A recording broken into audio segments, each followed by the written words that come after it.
Di dalam Al-Quranul Karim terdapat sebuah surat yang dia adalah termasuk surat yang pendek, akan tetapi memiliki makna yang sangat luas sekali, sehingga diriwayatkan bahwa dahulu para sahabat radhiyallahu anhum ajma'in, ketika mereka saling bertemu dan kemudian mereka akan berpisah, mereka saling berwasiat dengan menggunakan surat ini. Dan bahkan Al-Imam Asy-Syafi'i rahimahullahu ta'ala, beliau mengatakan bahwa lauma anzalallahu hujjatan ala khalqihi illa hadhihi surah lakafathu. Jikalau seandainya Allah subhanahu wa ta'ala hanya menurunkan surat ini sebagai hujjah untuk makhluknya, lakafathum, maka itu sudah mencukupinya. Surat apakah itu para jamaah rahimani wa rahimakumullah? Yaitu suratul Asr, di mana Allah Subhanahu wa taala berfirman,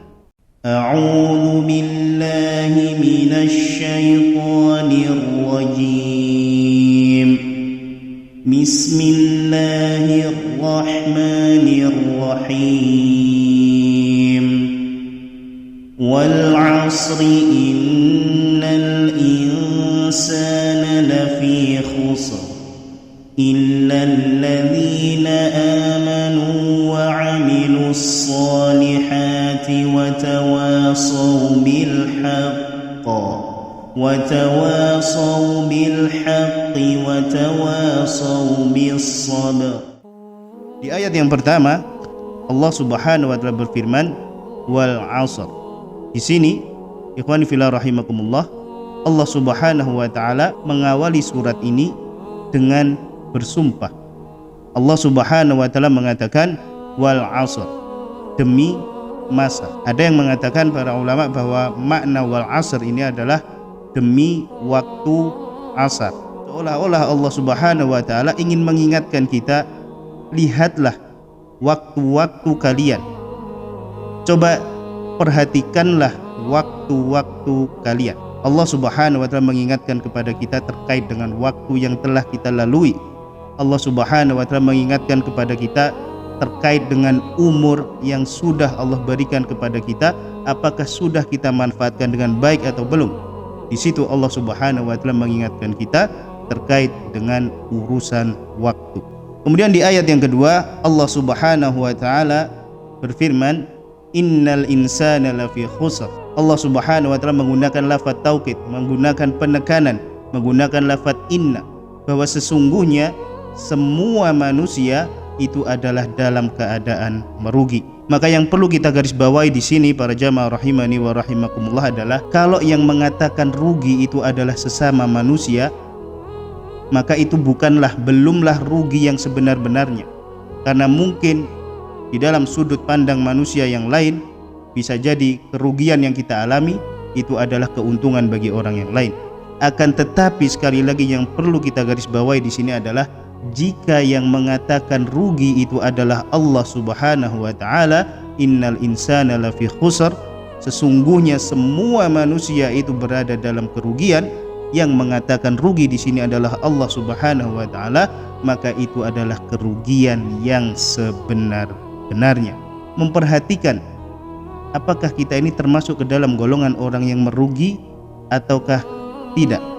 Maka diteruskan oleh Allah Subhanahu wa taala di dalam ayat yang terakhir di dalam surat ini, di mana Allah Subhanahu wa taala berfirman illalladzi, Allah Subhanahu wa taala mengecualikan bahwa di antara manusia-manusia yang merugi itu ada pengecualian, ada orang-orang yang ternyata menurut Allah Subhanahu wa taala itu mereka tidak termasuk ke dalam golongan orang-orang yang merugi. Maka ini pengingat bagi kita untuk senantiasa illalladzina amanu, siapakah mereka itu? Yaitu mereka adalah orang-orang yang beriman. Illalladzina amanu wa amilus solihati, dan mereka yang senantiasa beramal soleh. Kemudian watawasaw bil haq, mereka senantiasa mendakwahkan kebenaran. Watawasaw bis sabr, dan mereka senantiasa mengingatkan kepada kesabaran. 4 syarat di mana manusia itu melepaskan dirinya dari kerugian yang difirmankan oleh Allah Subhanahu wa taala, yaitu yang pertama adalah beriman. Iman ini para jamaah rahimani wa rahimakumullah dia adalah syarat mutlak untuk mendapatkan ridho Allah Subhanahu wa taala. Dan ridho Allah Subhanahu wa taala itu adalah syarat mutlak untuk seseorang itu bisa masuk ke dalam surganya Allah Subhanahu wa taala. Kemudian yang kedua, para jamaah rahimani wa rahimakumullah, adalah dengan beramal soleh. Maka dua hal ini, yaitu iman dan amal soleh, dia adalah dua hal yang saling terikat satu dengan yang lainnya. Tidak bisa seseorang itu dia hanya beriman tanpa beramal soleh. Tidak bisa seseorang itu dia hanya beramal soleh tanpa adanya iman di dalam hatinya.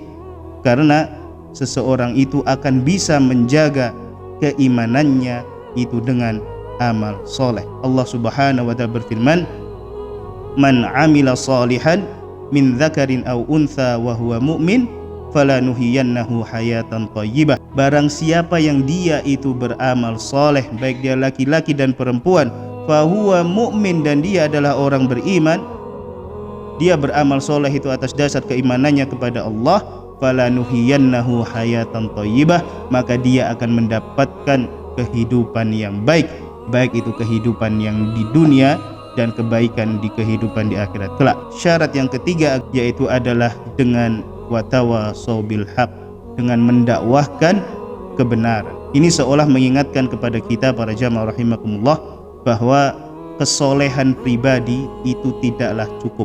Jika kita menjadi orang yang baik, maka kita juga harus membaikkan orang-orang di sekitar kita. Jika kita ingin menjadi orang yang soleh, maka kita juga harus bisa mensolehkan orang-orang di sekitar kita. Dengan apa caranya? Yaitu dengan mendakwahkan kebenaran, mendakwahkan kebaikan, mendakwahkan Allah Subhanahu wa ta'ala. Syarat terakhir agar seseorang itu bisa berlepas dari kerugian yaitu adalah watawasau bis sabr, dengan kesabaran. Ketika Allah menutup sebuah surat yang sangat penting ini dengan kalimat sabar, maka kesabaran itu adalah sesuatu yang sangat penting. Kenapa? Karena para jamaah rahimakumullah, keimanan itu butuh kesabaran. Beramal soleh itu butuh terhadap kesabaran. Berdakwah kepada Allah itu sangat butuh terhadap kesabaran. Maka kesabaran itu adalah salah satu kunci utama agar kita bisa berlepas diri dari kerugian yang sebenar-benarnya rugi. Demikianlah ikhwani fillah rahimani wa rahimakumullah, semoga bermanfaat. Hadanallahu wa iyyakum ajma'in.